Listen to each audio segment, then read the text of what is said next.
الذي خلق الموت والحياة ليبلوكم أيكم أحسن عملا وهو العزيز الغفور۔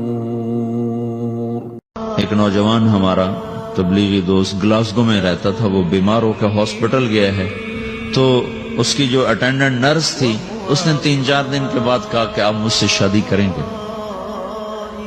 اس نے کہا میں مسلمان ہوں، تم کرسچن ہو؟ کہا میں مسلمان ہو جاؤں، اگر آپ شادی کرتے تو میں مسلمان ہوں۔ اس نے کہا تم کس وجہ سے مجھے یہ پیشکش کر رہے ہو؟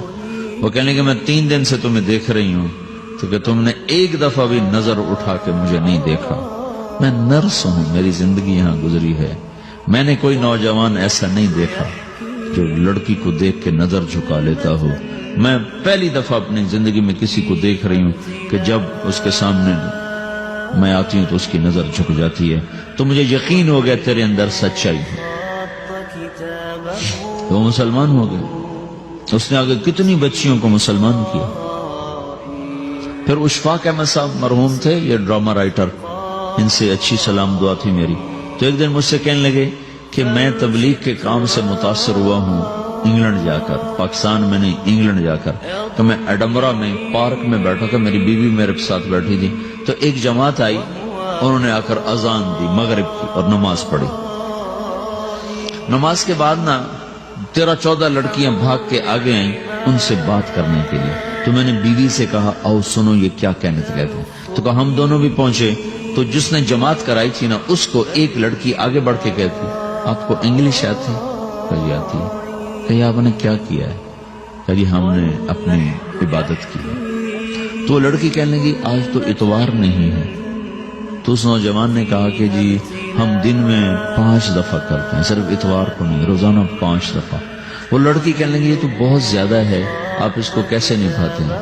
تو اس نے اس کو جواب دیا، 2-3 سوال اس نے اور کیے، جواب دیا۔ تو کہنے لگی اچھا بہت مہربانی، اس نے سے ہاتھ بڑھایا آگے ملانے کے لیے تو وہ نوجوان کہنے لگا میں آپ سے معافی چاہتا ہوں، میں آپ کو ہاتھ نہیں ملا سکتا۔ تو اس لڑکی نے کہا کیوں؟ کہ یہ ہاتھ میری بیوی کی امانت ہے اور کسی کو نہیں لگ سکتا۔ تو لڑکی کھڑی تھی، وہ زمین پہ گر گئی، صرف اس بہت وہ زمین پہ گر گئی، کھڑے کھڑے وہ زمین پہ گر گئی اور وہ بچوں کی طرح رونے لگی پھوٹ پھوٹ کے، اور کہنے لگی وہ لڑکی کتنی خوش قسمت ہے جس کے تم خامد، کاش یورپ کے مرد بھی ایسے ہی ہوتے۔ جس رب نے نفسیات بنائی ہے وہ اگر کوئی عورت کپڑے اتار دے تو اس کی نفسیات بدل جائے گی، چاہے وہ مغرب میں پیدا ہو چاہے وہ مشرق میں پیدا ہو۔ عورت کی نفسیاتی حیا ہے اور وفا ہے، کسی وفادار کی تلاش ہے، تو وہ اس کو پتہ بھی نہیں ہے کہ مشرق کا حیا کیا ہے، لیکن وہ اس کو اللہ نے عورت بنایا ہے، اس کے اندر کی وہ نہیں مر سکتی چیز۔ کاش یورپ کے مرد بھی ایسے ہوتے۔ اور آنسو پوچھتی ہوئی وہاں سے اٹھ کے چل دی۔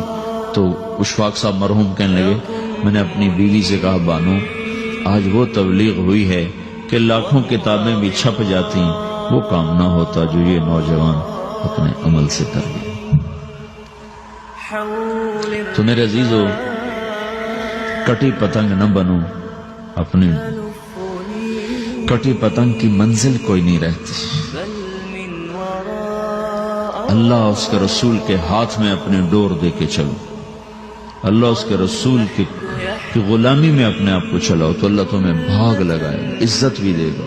اپنی منمانی میں کوئی راحت نہیں، اللہ کی قسم کوئی راحت نہیں۔ 6 بر اعظم پھر کے تمہیں بتا رہا ہوں کہ جو اپنی ترتیبوں پر چلنے والوں کے دکھ آپ لوگ اندازہ نہیں لگا سکتے۔ چلنا ہے تو اللہ اس کے رسول کی زندگی کو اپنا کے چلو، اللہ تمہاری دنیا بھی سکھ والی بنائے گا، آخرت بھی سکھ چین والی بنائے گا۔ لیکن یہ سیکھنا پڑے گا، سیکھنا پڑے گا۔ تبلیغ اس کو سیکھنے کی محنت ہے اور اس کو آگے پہنچانے کی محنت ہے۔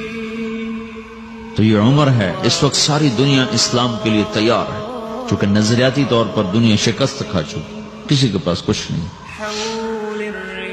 تو ہمارے پاس ایک ایسا خوبصورت نظریہ ہے کہ جو ان کو بڑی تیزی سے اپنی طرف کھینچ سکتا ہے، اور اللہ کا احسان ہے کہ تیزی کے ساتھ نسلوں کا رخ اللہ کی طرف ہو رہا ہے. تھوڑی ہمت کرو، چھٹیوں کا وقت تبلیغ میں دو، باقی وقت اپنی تعلیم کو دو. گھر جاؤ تو ماں باپ کے خادم بن کے رہو، نوکر بن کے رہو.